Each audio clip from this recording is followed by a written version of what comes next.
Hello my dear friends, હું નિમિષા પ્રજાપતિ તમારું સ્વાગત કરું છું મારા કિચનમાં।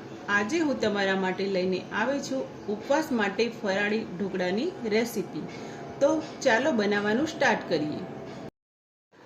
તો ફરાળી ઢોકળા બનાવવા માટે આપણે સૌપ્રથમ એક વાટકી મોરૈયો અને અડધાથી ઓછી વાટકી સાબુદાણા લઈ લઈશું।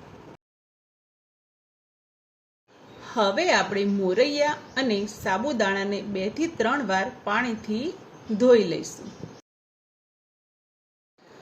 હવે એક બાઉલની અંદર મોરૈયો, સાબુદાણા અને અડધી વાટકી દહીં લઈ લઈશું અને તેમાં અડધીથી ઓછી વાટકી છાશ લઈ લઈશું અને આને 1.5 કલાક પલાળવા માટે રાખી દઈશું।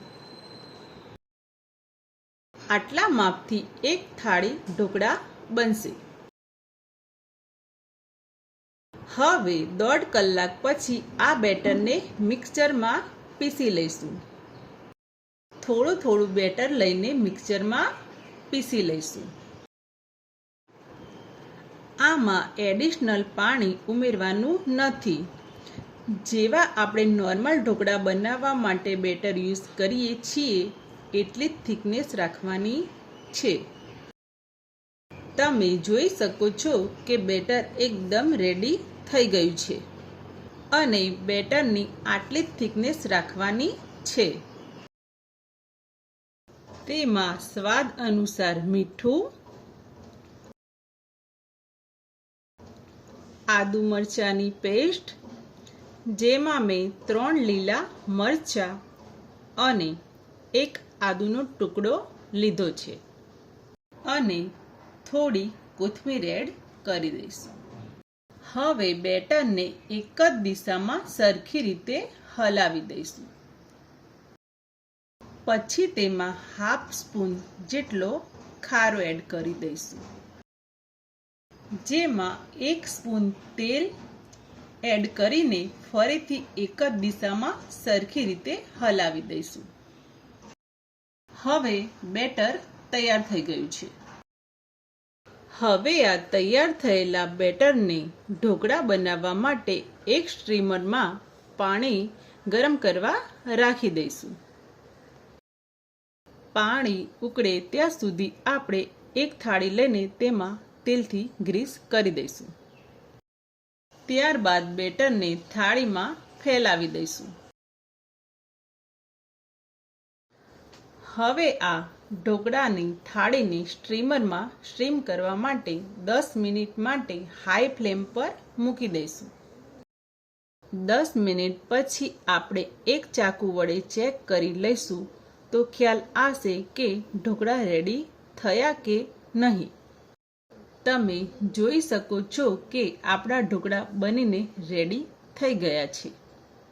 હવે આપણે ઢોકળાને બહાર કાઢીને 10 મિનિટ માટે ઠંડા થવા દઈશું। હવે આપણે ઢોકળા માટેનો વઘાર કરી દઈશું।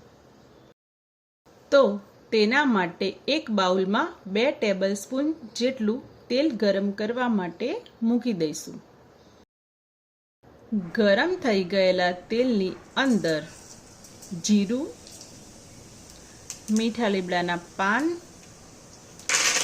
તમે તલ ખાતા હોય તો તલ પણ વઘારમાં એડ કરી શકો છો। વઘાર રેડી થઈ ગયો છે તો હવે આપણે ઢોકળાને કટ કરી લઈશું। મેં ચોરસ કટ કર્યા છે ઢોકળા। તમારે જે શેપ ગમતો હોય તે શેપ આપી શકો છો।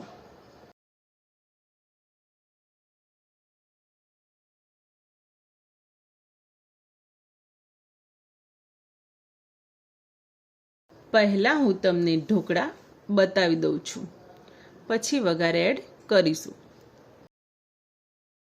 ઢોકળા કટ થઈ જાય પછી આપણે જે વઘાર તૈયાર કરીને રાખ્યો છે એના પર રેડી દઈશું। તમે જોઈ શકો છો કે ઢોકળા એકદમ પોચા, જાળીદાર અને ખાવામાં એકદમ ટેસ્ટી બન્યા છે। આ ફરાળી ઢોકળા ખાવામાં એટલા ટેસ્ટી બને છે કે તમે ઘરે એકવાર જરૂર ટ્રાય કરજો. તમને મારી આ ફરાળી ઢોકળાની રેસીપી કેવી લાગી એ મને કોમેન્ટમાં જરૂર જણાવજો. અને મારી આ ચેનલને લાઈક, શેર એન્ડ સબસ્ક્રાઈબ કરજો.